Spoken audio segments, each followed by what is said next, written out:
minutes to go. Can David Coulthard do it? Yes! Frentzen takes pole! Frentzen takes pole with 9 seconds to go. The World Championship is wide open. It's going to be a great, great race.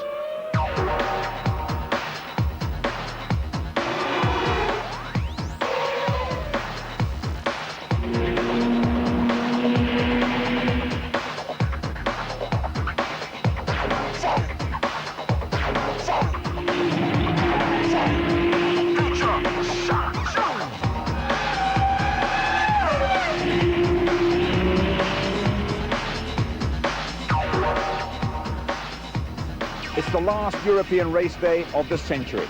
We're at the legendary Nurburgring in the west of Germany. It's a four-way scramble for the world title. Hello there, good afternoon. The Formula One season is building towards a magnificent finale. There's a Finn, an Irishman, a German and a Scot who all believe they're going to be world champion. Now, racing in Europe at this time of year has its drawbacks. The weather, as you can probably see, is very unpredictable. But the rain gave us the best qualifying session of the year. It even contained a pit stop. James Allen reports. Hands up who thinks Heinz-Harald Frentzen is going to win the World Championship. What may have seemed fanciful a month ago is starting to look more possible by the day. The German came out on top after the most chaotic and exciting qualifying session since France. The weather was the random factor. The track was wet at the top of the hour, and many drivers put in a banker lap, just in case the weather got worse later on. It didn't. Instead, the teams were forced to gamble on timing their runs to be out on the track when it was at its fastest. It was compulsive viewing. Is it going to be a Jordan front row? Yes, it is at the moment, because Damon Hill is in pole position. Ferrari opted for the harder of the two Bridgestone tyre compounds, which meant that Irvine could do a sequence of laps at the crucial time. The softer tyre was only good for one flying lap, so Heinz-Harald Frentzen had to do a dramatic pit stop for a new set of tyres. He was out at the right time because in the final 2 minutes, the pole changed hands 4 times, and there were some surprising winners and losers. Here is Ralf Schumacher. What are we going to see? If he takes provisional pole, it will be amazing. And it is!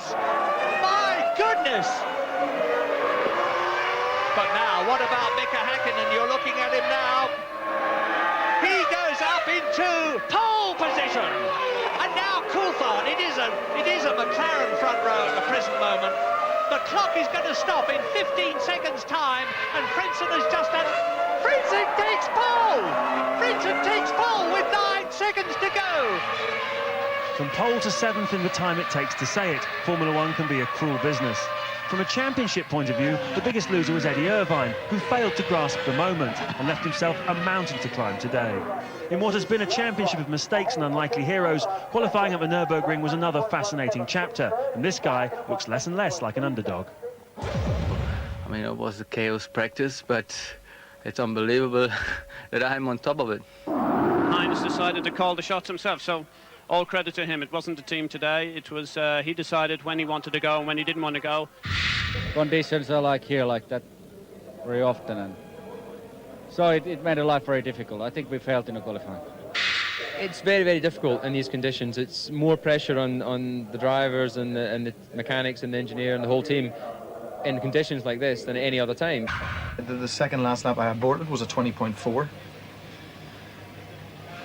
You know, which would have put me second row of the grid.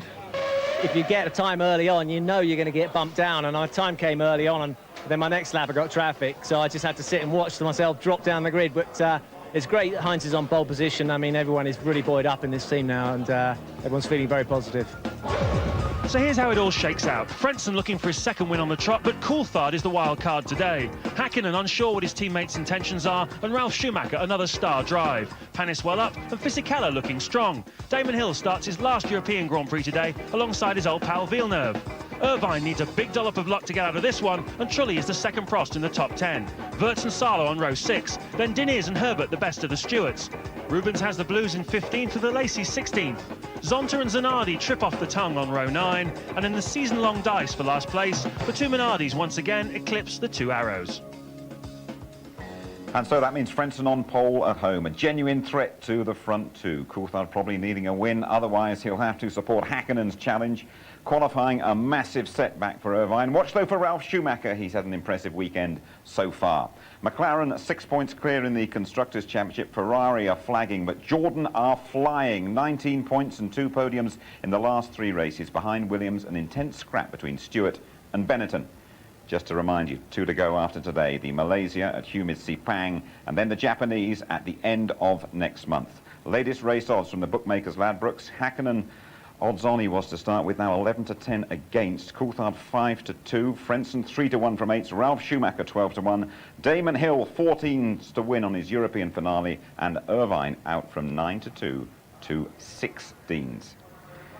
Well, this is what it looks like now. It's chilly out there. 13 degrees. We've had a lot of rain, but it's dry at the moment. The truth is, though, nobody knows. We are all guessing. Welcome to the ITV studio. Definitely the place to be this afternoon. Tony Jardine with me as always. Hello, Tony. And a special guest as well, Jackie Stewart. Lovely for you to join us today, Jackie. Just give us your feelings about the run into the championship. Who do you fancy? Well, I think Häkkinen's got the best chance. He's with the most powerful team, probably the best organised team, most consistent team. David Coulthard with him on that team really is a big asset. But, you know, they've tried very hard this year to lose the World Championship. I've never seen a team work so hard. I think that Frentzen could do well here in front of his German crowd, but I think also that you might be surprised by Irvine. He was on the harder tyre, and that's what he chose, and that's why he's as far back as he is. So I think he could play a role in this if it stays dry for the whole race, and right now it doesn't look too good. That's the big question, of course. Thanks for the moment, Jackie. Well, of course, succeeding in sport at the highest level is a combination of many factors. The individual psychology comes into play, and producing under pressure, well, that's pretty high on the list as well. So we wonder, who is going to crack first? Here's James Allen.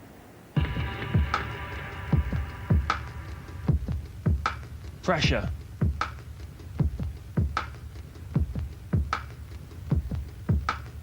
Sometimes it gets too much, especially in the final stages of a World Championship you should have wrapped up by now. Mika Häkkinen's tearful retirement from the Italian Grand Prix was uncannily similar to the way he reacted when he crashed within a lap of victory in a Formula 3 race in Macau 9 years ago. With so much at stake, failure brings the emotions to the surface, even in top sportsmen. They are highly motivated to succeed, and you can see the disappointment and frustration in very successful sportsmen. John McEnroe in tennis was a case in point. It mattered so much to him that if somebody gave him a bad call, it was almost the end of the world. I think sportsmen are in a highly competitive situation, which is really a simulated battle, and they're so hyped up that their emotions are already very close to the surface and can easily spill over into relatively uncivilized forms of behavior like aggression or perhaps crime.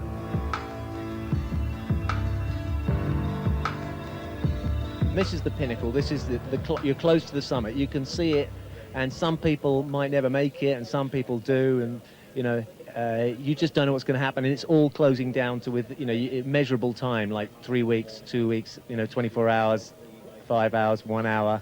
You know what I mean? It's the pressure builds, and your whole life could hinge on one event. It's never over till it's over, and a lot can happen. But you know, you could have been going backwards in your points tally, or you could have been going forwards, and it's always easier for the guy who's going forwards, who's catching the other guy up, because you have the momentum and the belief that you've got nothing to lose. You're second already, so the other guy's the guy who's got sleepless nights. Frentzen was my teammate for 2 years, and he's very mellow. It seems like nothing perturbs him, nothing. He doesn't get on a high, but he doesn't get on a low either. So that could be very, very good for his championship fight. Mika is a very tough player. We saw in Monza, behind that facade is a man who feels everything, and he's really emotionally involved with what he's doing. David, desperately wants to be there, but he hasn't got there yet. Eddie feels like, it gives the impression that he hasn't got a care in the world, and he's got nothing to lose. But I'll tell you, he wants to win that championship, and he knows this might be his one and only opportunity. Well, Jackie, you've got Eddie Irvine in your new Jaguar team next season. Has he got it up there, the mental toughness to do it this time? I think he has, and I think he's been well trained for it, being with Ferrari, because the emotions within Ferrari are very extreme, and I think he's had to suffer a lot having the culture of Michael Schumacher with the Ferrari alliance very much focused on Schumacher himself rather than Eddie. I think mind management is the most important thing of all. When I saw Schumacher, for example, getting out of his car there after he ran into the back of Coulthard and really wanting to go and get at Coulthard, that was really a bad sign for me, because he's not in control. Emotions are the most dangerous things, particularly in a racing car. Well, talking about not being in control, perhaps people might think Mika Hakkinen wasn't in control of his emotions last time out. Well, I think you've got to get rid of the peaks and valleys as a driver. You can do other things on the sidelines, but you cannot while you're driving. And I think the sports psychiatrist and psychologist has a lot to do within motor racing. We don't have trainers. We don't have people like we have in tennis or golf or football. These fellas are allowed to go out there and try and manage it on their own, and it isn't easy. Can I nail you down for one name from the four to lift the title this year? Mika Hakkinen. Okay, you got the name right. That's fair enough. Don't ask me to spell it. No, I won't. All right, okay. A new name in Formula One, but a very familiar name to a lot of people, is Jaguar.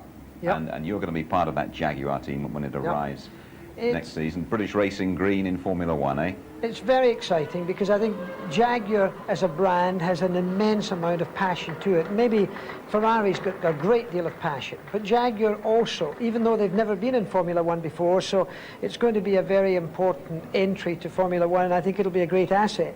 So we're looking forward to the car. It's not going to be exactly as you see it on screen. It's going to be a little different than that, but nevertheless, I think it's going to be a great big boon for Formula One for bringing in a new audience too.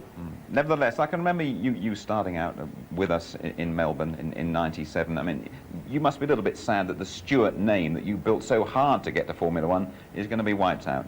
Ironically not. I mean, really? I'm very compartmentized in my life, and I think it was a part of my life we worked, Paul and I, very hard to create.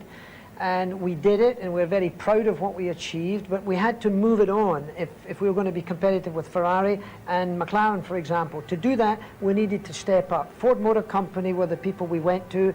They're creating the money and the support that we can get our team really up to the top end. How big a part are you personally going to be of the new team, Jackie? I'll still be chairman and still will be chief executive officer. The team will run out of Milton Keynes, and the management team we have there will continue as before.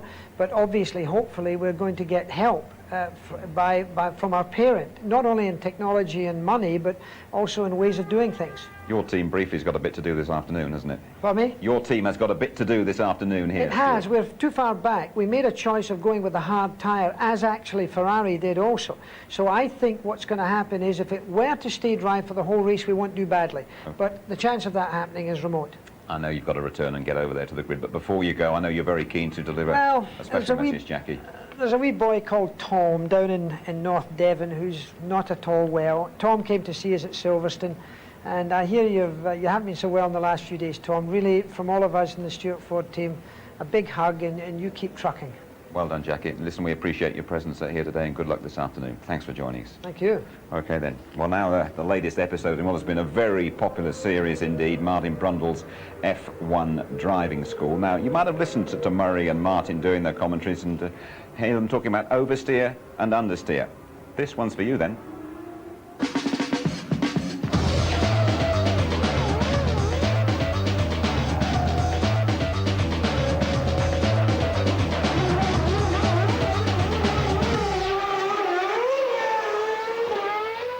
Now, the balance of a Grand Prix car is absolutely critical. What does that mean? It means the front and the rear tyres sliding together in unison, so you're in balance. You'll hear Murray and I always banging on about understeer and oversteer. Let me explain that to you. Put yourself where I am in the racing car. You want to go around a right-hand corner, you turn the wheel, but the car won't go in enough. The front tyres begin to scrub across the road. It's not steering enough, it's understeering. You have to put more steering angle in. Bad news, you're scrubbing off speed, you're damaging the front tyres, and you have to wait a long time to get on the power. We've intentionally set this Jordan up to understeer, turning into Priory here. Look, I've got a lot of steering lug on. The car won't go where I want it to. and beginning to run wide again. That damages the front tyres, and you cannot carry speed through the corner. Over several laps, of course, the more you damage those tyres, the more it understeers. It's a snowball effect. Let's see what it means in race conditions. Fisichella turns in. He's got enough steering lock on now and has to crank another quarter of a turn on the steering wheel to get around the corner, pushing the tyre sideways down the road momentarily. There are two main ways to reduce understeer. Aerodynamically, lower the car a little bit to pick up downforce, or just simply add angle of attack to the front wing, generating more aerodynamic downforce. Track conditions can vary during the race. Watch the Jordan mechanics alter the front wing of Damon's car to change the balance accordingly. Alternatively, you can soften the front suspension to pick up mechanical grip, springs and shock absorbers especially. Anything to give the front tyres more grip, or you can do the opposite and give the rear tyres less grip. Changes are small, a few percent stiffer or softer on the suspension, a millimetre or two on the ride height. Then you have oversteer, which is on the exit of the corner normally, generated by throttle movement more often than not. Again, let me put you where I am behind the wheel. You're going through a right-hand corner, you get on the power too early, and though you're still turning right, you end up putting left-hand steering lock in. The car is turning from the back, it's oversteered through the corner, and you have to steer out and correct it.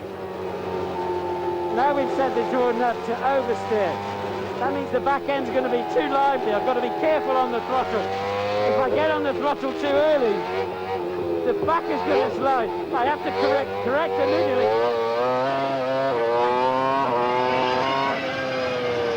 And as soon as you have to lift the throttle, you've lost time. Understeer and oversteer can occur on the way into a corner, through the apex and on the exit. Let's watch Pedro Diniz now turning into this left-hander and almost immediately having to put right-hand lock in. That is serious turn-in oversteer, then mild understeer through the apex. So what can you do to fix the oversteer? Well, the first thing you can do is try and drive more smoothly, be more progressive on the throttle. But if that doesn't work, you've got to start adding rear downforce, putting elements into the rear wing, into the cascade, giving you more downforce, pushing those rear tyres down. Or, for more mechanical grip, soften the rear end a little bit, springs, shock absorbers, anti-roll bar. Or, conversely, you can give the front end less grip. That can also help the rear. In any event, if you hit the sweet spot on the balance, you'll get a lot more confidence. You take more speed into the corners, and your lap time starts tumbling. Let's enjoy a beautifully balanced car. Hakkinen, McLaren, Spa. Heavy braking into the bus stop, totally stable. Turns in crisply, over the curbs nicely. No wheel spin on the exit, no understeer, no oversteer. Direction change good. The car is perfect. Hakkinen is very happy. And Martin's grid walk coming up shortly. Well, we'll be hearing from him shortly. Heinz Harald Frentzen just emerging to have a little feel of the circuit here, and it's dry at the moment, as you can see. The last Formula One date in Europe this year, and when you rejoin us, we'll take you on a flying lap of the Nurburgring. Schumi's army is here in force, despite the fact their man Michael is missing and is increasingly unlikely to drive again this season. But some consolation now.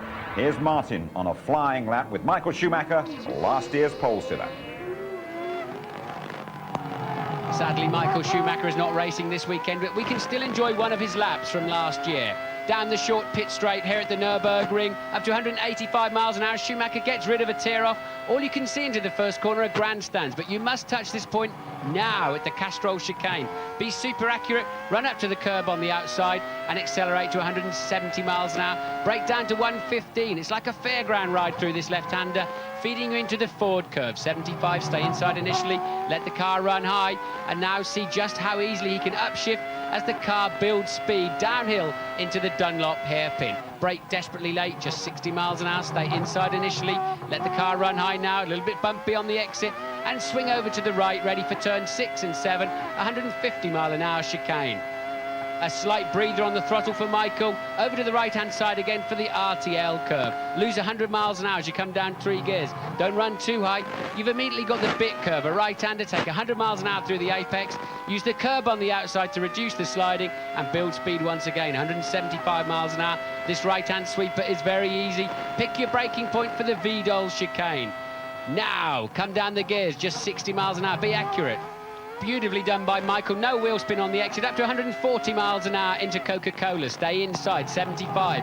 Now let the car run out, over the curb, the grass street, even a little bit of grass, across the grid hatchings, over the start-finish line, into a new lap. Well, in Michael Schumacher's absence, Heinz-Harald Frentzen is the prime German hope. Winner at Monza, the pole setter here. Frenzen's had a magnificent, almost faultless season. He's a man and a driver transformed. Louise Goodman caught up with him after qualifying. He's very much the man of the moment, and after that race win in Monza, Frenzen's in with a shout for the championship. But does he see himself as a contender? Being here at Nurburgring on pole position, I have to say we are looking damn good at the moment, but I don't want to look that far ahead. I mean, we're still sitting in the Jordan, and I have really difficulties to explain that situation, because just 5 minutes before the end of the qualifying, I haven't thought that we're going to be that good. What are your chances in the race? Well, I think we're trying to. We can't gain anything at the race, so at the start, from where we are, and I do just try to have a good start tomorrow, and just trying to keep the McLarens behind me. I believe they will push. They will push. At the beginning of the year, all the talk was the aim was to finish third in the Constructors' Championship. Have you now revised what your aims are for this season? Well, that's still our aim. We are not able probably to be second in the championship, and for us being third in the championship, that means another big step forward.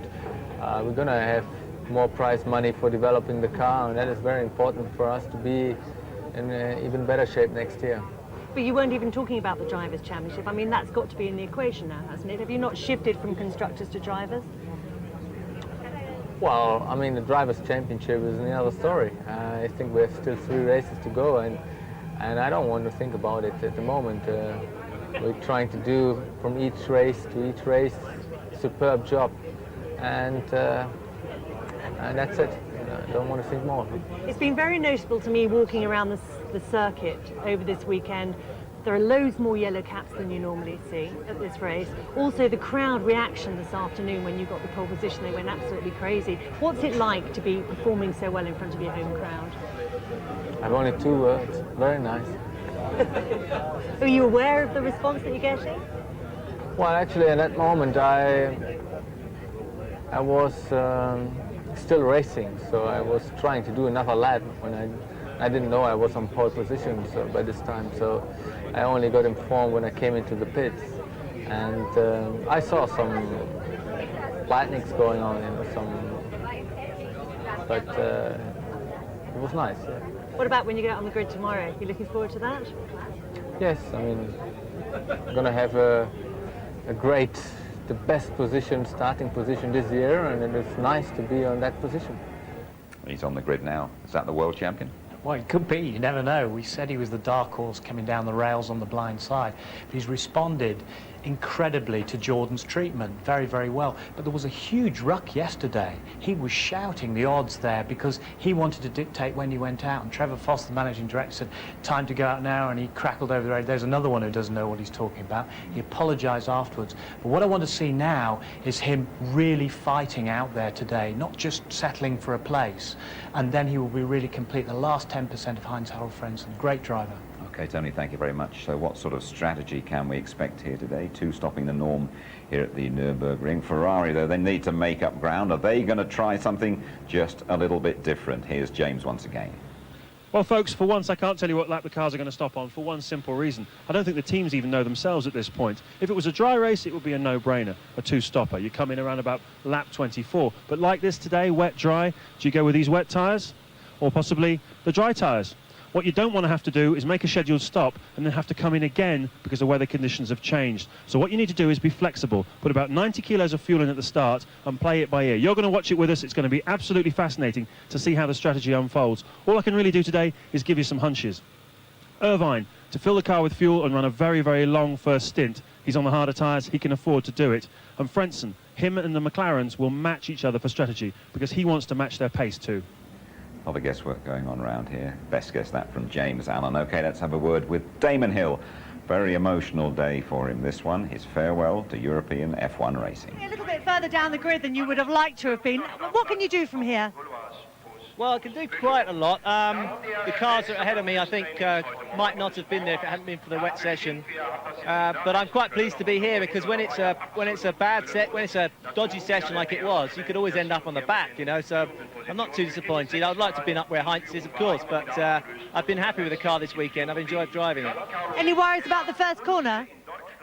Always the same problem with the first corner here, but I'm on the good side of the grid, so you never know. I could be in the right position here. Good luck. Yes, good luck to Damon Hill. Ricardo Zonta with plenty to do, starting 17th in the VAR. I think we can go down live now, down there to Martin. I think you got Michael Schumacher down there last year. Martin, who's your target this time round? I'll talk to anybody, you know me. Welcome to the grid, everybody. They won't all talk to you, though. Well, that may be the case, but we can live with that. If you join me on the grid in Monza, you'll remember the grandstands of people in the colour and the flags, and it's completely different here. Keith showed you've got a hotel, a museum, and there's the commentary box. Hello, Murray, we'll see you in a minute. I hope you've recovered from that exciting qualifying session yesterday. There's 4 contenders now for this World Championship, and the same atmosphere's down there on the grid. Everybody looking at the sky, what's it going to do? Slightly looking over their shoulder, what's going to happen?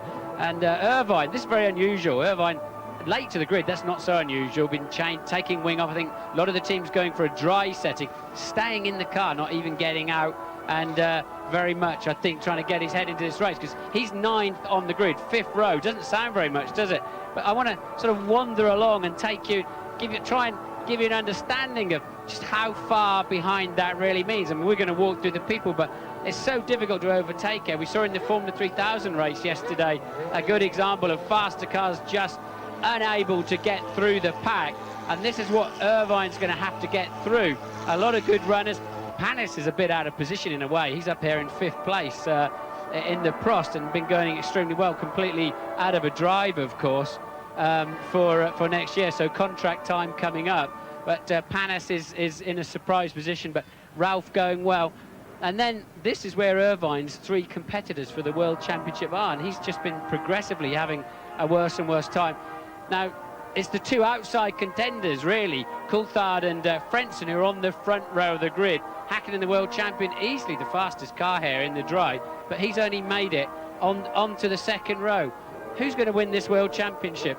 Bernard, who's going to win the World Championship? The one with the most points, I'm sure. I don't know who it's going to be, though, at the moment. All right, thank you for that valid contribution. I knew you couldn't work it out. No, I couldn't. That's why I asked you. See you later. So, I think that just about sums it up, actually. Nobody really knows for sure, but curiously, we've got the 2 outside contenders, say, on the front row of the grid. Coulthard 12 points behind, and Frentzen 10 points behind. Frentzen on pole. In the Parc Fermé yesterday, he looked like absolutely nobody was more surprised than him than to be on pole. Pulled a few ace manoeuvres. I'm not sure he's going to talk to me, to be honest, but I'm going to try. Harry Hines, any chance of a quick talk? Well, yes, go ahead, please. Thank you very much. So, you looked a bit surprised with pole position yesterday. Was it just the conditions or what? Well, all sort of surprises were yesterday because we didn't have a lot of running yesterday. We had an engine change between 1st and 2nd practice, so I didn't go out in the 2nd practice. And on Friday we did have a gearbox change and stopped the whole 1st session. So we don't actually have so much running time on this track. Yeah, but you know well, obviously, one of your local tracks. Can you win this race? Can you win this championship? Well, we will see after that race. I mean, that race is very important. I think we have a strong car here for this race. My predictions were a little bit like that I was saying that the McLarens are going to be very, very strong. I still believe they are very, very strong, and they didn't have shown their potential yet.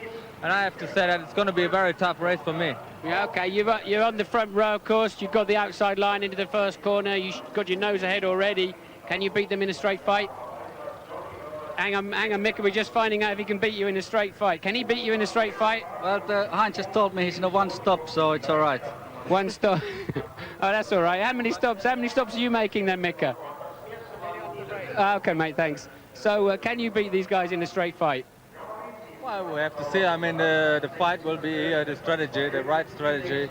I knew that McLaren was going was running very late in last year and beat the Ferrari. I don't know if they're going to do that this time, but strategy is very important in that game here. OK, thank you, and back to you in the studio. And thanks to you, Martin. So there we are. It's lovely at the moment. Showers are forecast. The first corner here at the Nurburgring, notoriously tricky. The European Grand Prix is almost ready to roll.